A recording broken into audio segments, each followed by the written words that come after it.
Mexico. They've reached an all-time low.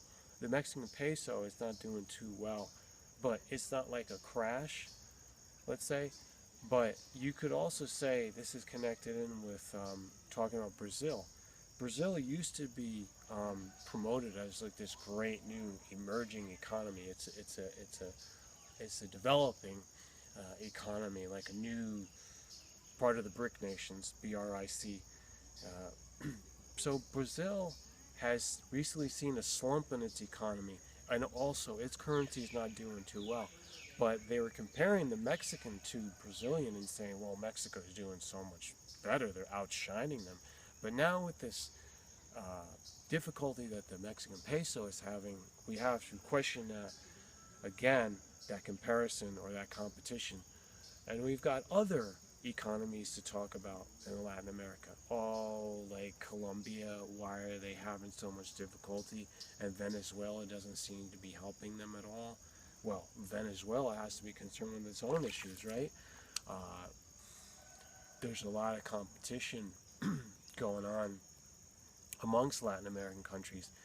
But when it comes down to it, many of them, if not the majority, the vast majority, are being influenced by American politics, American banking, American industry, American military, and the West.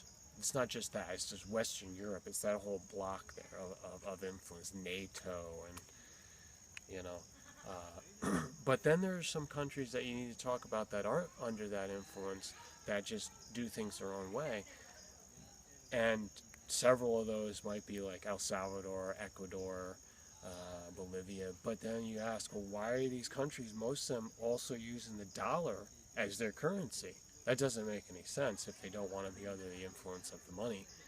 The only one that strictly is against the American dollar money, where they control it very strictly, is Venezuela and also Cuba. But Cuba has modified its stance now that it's open to American interaction with it.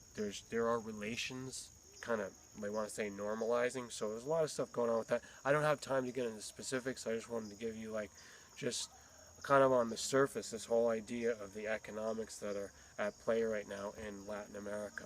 Thanks for tuning in.